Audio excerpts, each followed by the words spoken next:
Now I've got a pretty nifty pattern for you today, folks. I found it in a book that few have read and even fewer have wanted to. It's called Fly Tying with Poly Yarn by Lee Clark and Joe Warren. Aside from this thing looking like a 1970s how-to manual, it's really a pretty good book. It was published in 1980, and the whole premise of it is making flies with some kind of poly yarn, like an Antron or Z-lon or something similar. And I found a pattern in here. It's another Caddis dry fly, but it's one I've never tied before, and it's kind of unique, and it's got a gold Mylar body with a little bit of this poly yarn under the deer hair wing. Now, it's a pretty simple pattern, but I think it looks pretty cool, and I'll let y'all know if I have any luck with it. So there it is in the vise, Lee Clark's deer hair Caddis. Pretty cool looking pattern. I'm digging that gold tinsel body right there. Now he says sizes for this 14 to 18. I'm going on a 14 standard length barbless dry fly hook. And I'm going to use olive thread. I think black thread would be just fine right here. I'm going to go ahead and catch it in somewhere up here in the first third.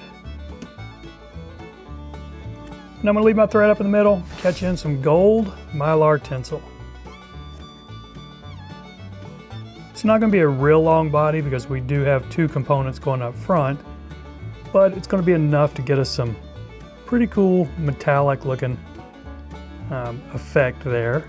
Okay, so we got that caught in. Now just wrap this up till we get up here to our thread.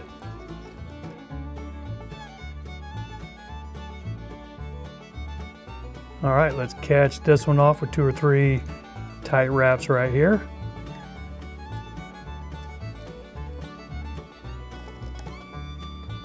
And now for the component that this book is all about. It's a synthetic yarn. This one is a Z-lon. I'm going to catch in, and this is kind of a tan color, a little bit gold.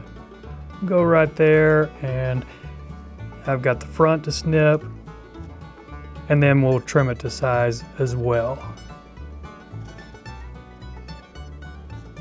Just a little bit past the bend of the hook.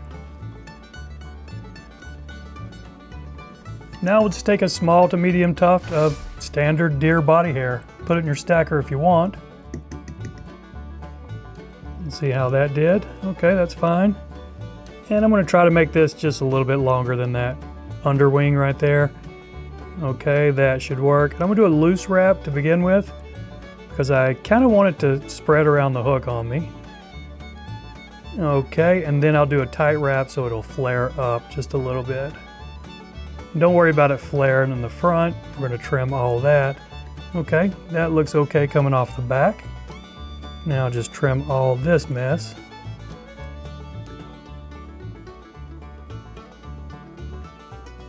Okay, now I'm going to bury all of these.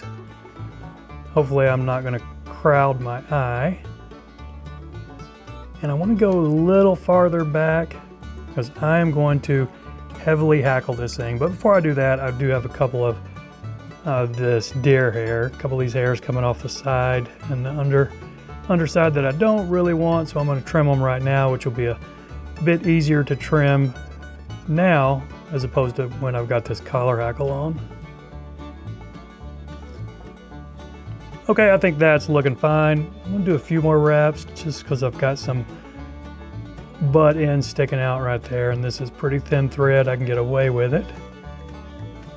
Now for the hackle, Clark called for a Grizzly dyed olive, and that's exactly what this is. So let's just put this on there. Okay, that could go a little bit thicker than that, a little bit longer, but I think that's going to be fine. All right, let's catch this one in.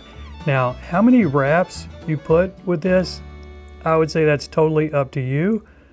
But keep in mind, the more you put, the less it's going to look like a caddis.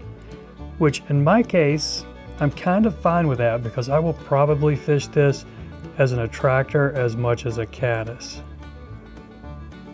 So I might go a good 4, even 5 wraps here.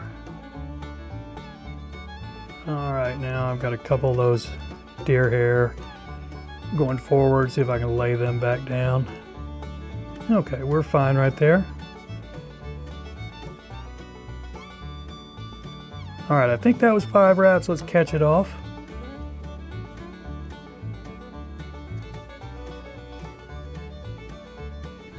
gonna go ahead and snip the excess before I build my head.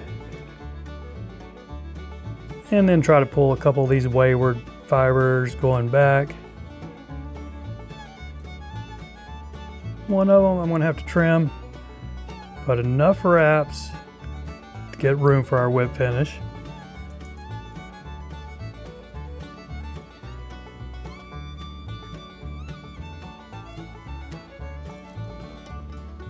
And there we go, a little bit of cleanup here, but I can still get my tippet up through that eye, so I haven't crowded it too much. I think a drop of head cement, and we will be good to go. So that's it, my friends. I appreciate you watching Clark's Deer Hair Caddis. Y'all take care, and we'll see you next time.